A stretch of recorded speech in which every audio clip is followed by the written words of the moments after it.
How you doing, guys? Sam here. So, I hope you all have an amazing Saturday, by the way. I've just had a call with somebody who reached out and asked for some help. And they asked me a question. They're new to property. They've got 30 to 40,000 to invest and they're not sure what to do. So I thought I would share with you my next 5 moves that I explained to them, or you may call them my next 5 questions or my next 5 thought processes. You'll see as we get into it.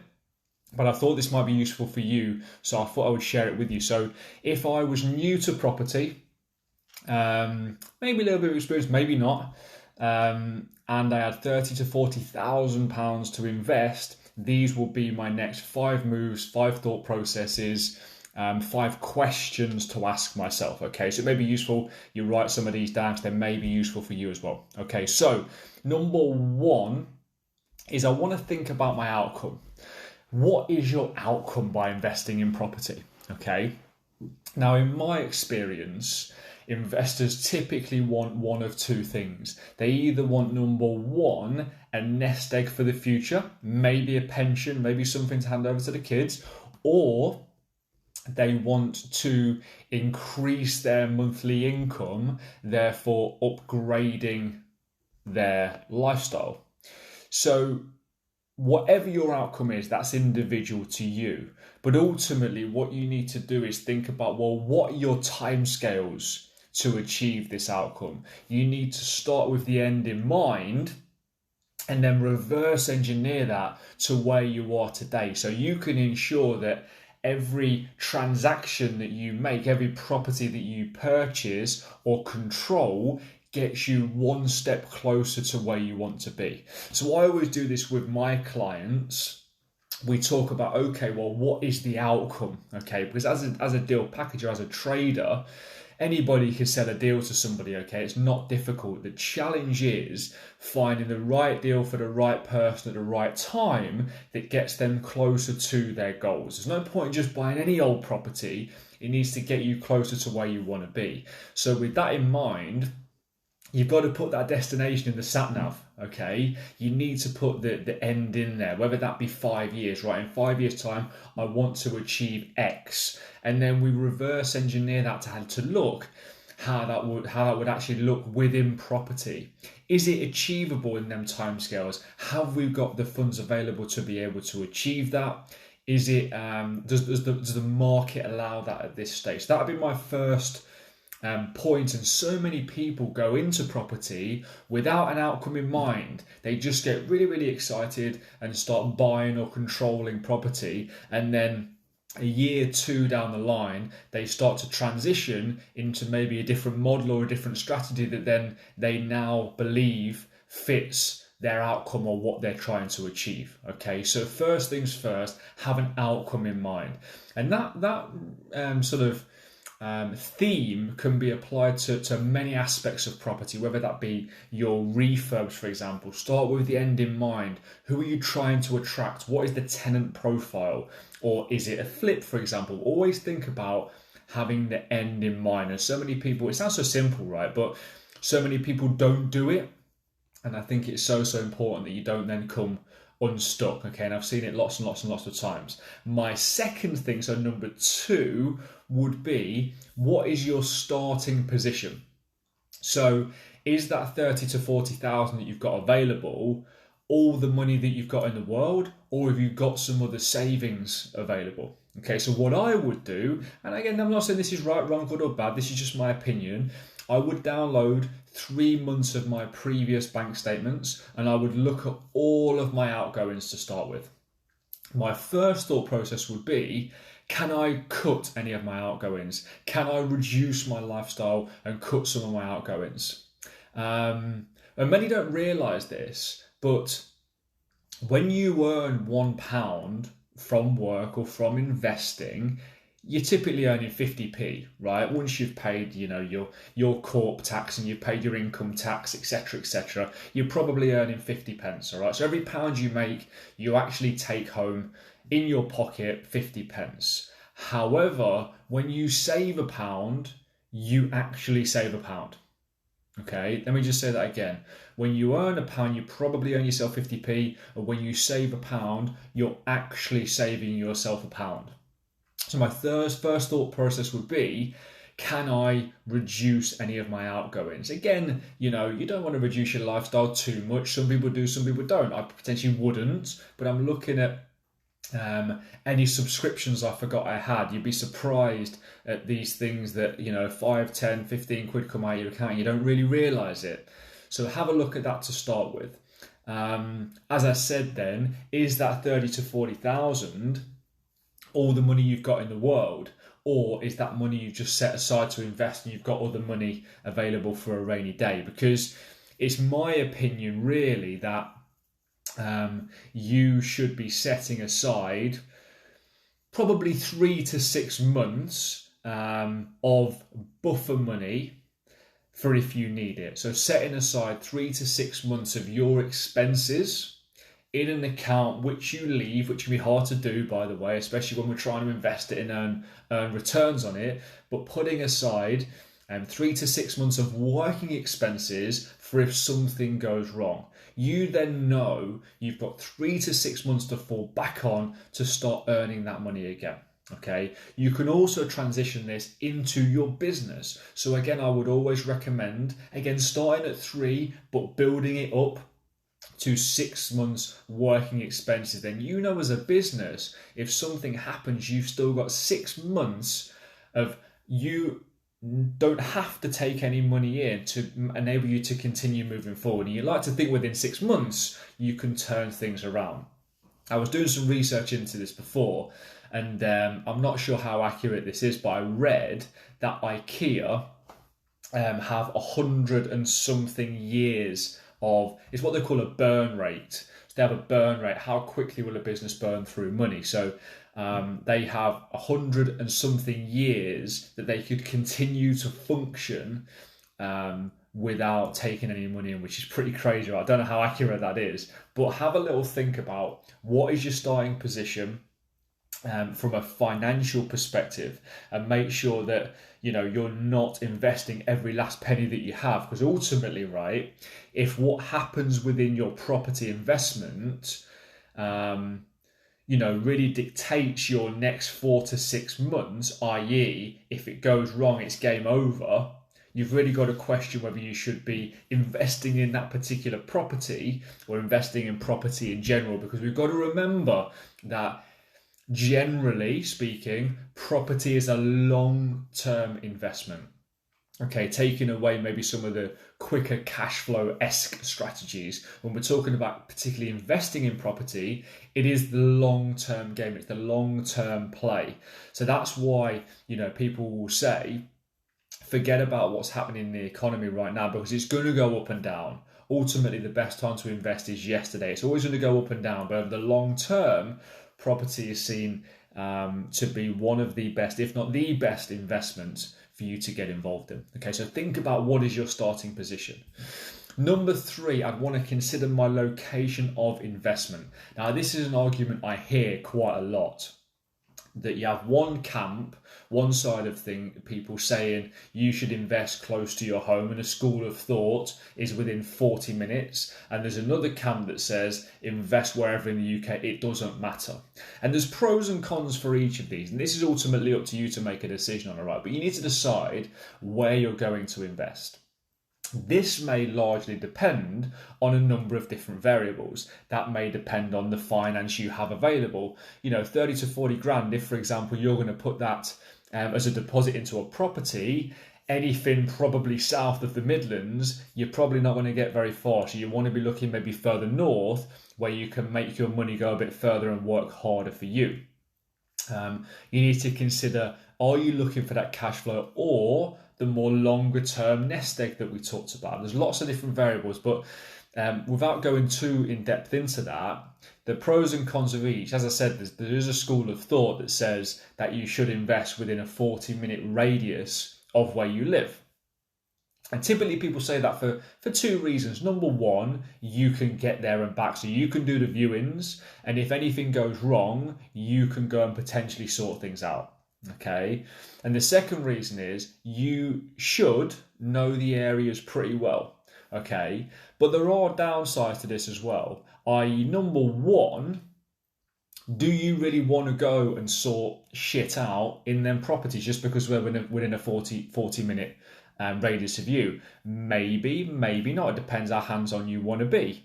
Secondly, it being close can be a negative because you can become emotional about the purchase. So I'm sure people watching this, there may be areas near you that you wouldn't want to live in. Okay. However, you're not going to live there. This is an investment for a tenant, remember? So I know people who live in the area that I am who won't invest in certain areas because they don't like it and they wouldn't live there themselves. However, it's a fantastic investment area. So they get clouded by this emotional side about where they would and wouldn't want to live. Whereas further afield, maybe you don't have that. So when you are further afield, you are more reliant on stats and figures. Yes, of course, you want to speak to local agents, speak to people locally on the ground to get a feel for that area. You know, there's a lot you can do on the internet these days. Streetcheck.co.uk is fantastic to look at demographics of particular areas, crime rates of particular areas, and compare them crime rates to where you live, because I think you'd be quite surprised at the level of crime in your area. Compared to other areas, i.e. it's probably higher than what you expect. So it forces you to not only become more objective with your investments, i.e. looking at facts and figures, it also forces you to create a business so you get your key players in the right positions from word go, because ultimately you don't want to be travelling up and down the country to sort things out or do viewings, etc., etc. So it forces you to create an actual business. And with the people that I work with, they're already very, very, very busy professionals. So they don't want another job or another business. Typically, they want somewhere to put their money to make it work harder for them. Okay. The last thing I would say on that, if you do choose to work further afield, then it's really, really important that you don't chase these better returns on paper, but do all the work yourself. So what I don't want to see you doing is picking an investment area 150, 200 miles away from where you live, and then you're in the car every other day doing viewings. You're in the car every other day going to the area, staying overnight, eating, because you've got to put a monetary value on your time. And this is taken aside, by the way, the cost of travel, the cost of staying overnight, the cost of your food bill, your opportunity cost for not going out and getting more investors, etc., etc. It's your time is one of the most valuable commodities that you have. So please, please, please don't be driving up and down the motorway and doing it all yourself, because and it's one of these things, right, that I see quite a lot, is that people don't put a monetary value on their time. So when they're driving up and down the motorway doing viewings, they don't put that in their spreadsheet and look at their actual net returns. They're just looking at returns on paper minus their own time.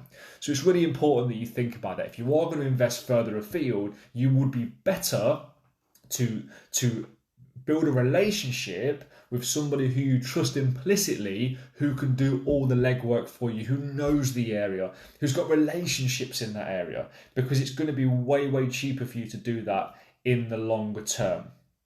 Okay, so again, it's up to you whether you're local, you invest locally to you or further afield. You've just got to think about the variables of how much money have you got to invest. Would that work in your area? Does that align with your medium to long-term goals that we spoke about and we're looking to reverse engineer?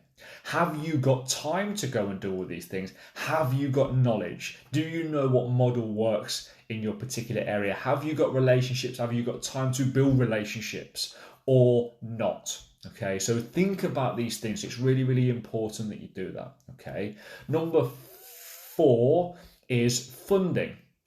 So before you even start investing, I think it's really, really important that you start building your relationships now with some fantastic brokers, okay?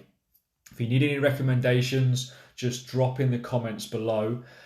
and I can give you some recommendations on some great brokers. Okay, and on that note, if you've got any questions, by the way, please put please put a comment below. Any questions you've got, I'm more than happy to try my best and answer them. If this is useful, comment below. Tell me that it's useful. I'm going to be doing more and more of these type videos, trying to share some knowledge I picked up along the way. So start to build your relationships with brokers. Okay, you need a great broker or a few great brokers. And again, your definition of great may be very, very different to mine, but typically I want somebody who communicates effectively. There's so many people out there that are technically very good, but cannot communicate effectively. Okay, they don't update you, they're delayed in updating you, etc., etc., right? So you want somebody who will communicate effectively with you, but you need to build these relationships now. Have that file set up so you know when that deal comes along, you know what position you're in from a financing perspective to pull the trigger and take the opportunity. Okay, you don't have time to mess around.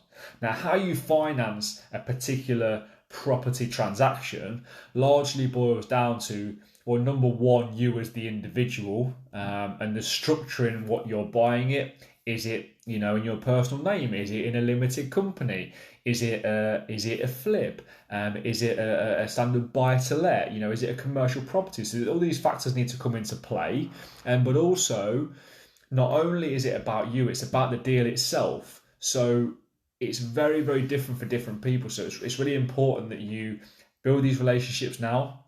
Start finding out what finance is available to you now, so then when the deal comes available, you can pull that trigger. You don't have to wait around, you can just go and do it. Okay, now the last thing, number 5, is, do you want to be hands-on or hands-off? What time have you got available? What knowledge have you got available to you?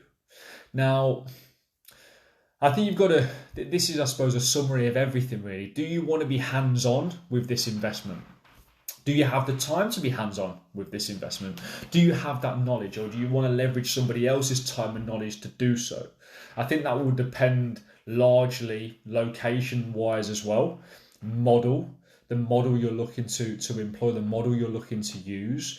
Are you looking to be hands-on and manage any refurbs that you get involved in? Are you looking to project manage any of them refurbs? So I'm just asking you questions now. Do you want to be hands-on or hands-off? The majority of people that we work with want to be hands-off. And this is for a number of different reasons. Number 1, geography. Number 2, is typically location, because they're investing away from where they live. Number 3, time. Sometimes knowledge as well. So they want to leverage somebody else to do all that for them. They've already got a busy life, a busy business, busy family life. They don't want to be hands-on. They don't want to know the nuts and bolts. They just want the outcome of what property can give them. Okay, it's almost like, bake the cake investing. They want the cake at the end, okay? They don't want to know what ingredients go into the cake. They don't want to know how the gas gets to the hob or the gas gets in the oven and how it heats things up and how it cooks it. They don't want to know all the mechanics and the intricacies of baking that cake, okay? They just want to know the rent is hitting their account at the end. They want the outcome that property can give them. They don't want to know the mechanics. Okay, so you've just got to start thinking about, do you want to be hands-on or hands-off? This may boil down to location, time, knowledge. What model are you looking to invest in? Okay. If, for example, your capital is lower, then you may need time to do the groundwork, do the donkey work. Okay. Typically, you've either got money or you've got time. Some people have the benefit of having the two, but you've either got one or the other, and you've just got to consider what that starting position is to allow you to move forward.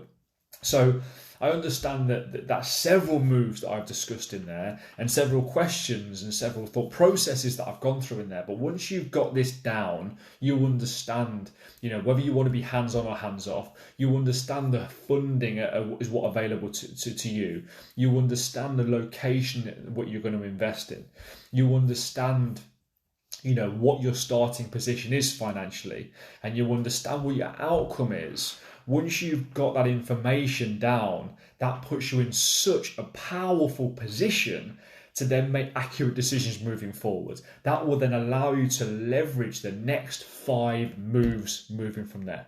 Okay, so I hope this was useful, guys. They would be my thought processes, my questions, and also my next 5 moves if I was new to property with 30 to 40 grand to invest. A lot of things to ponder there. Any questions you've got, please put them below. More than happy to help you guys out as much as I can.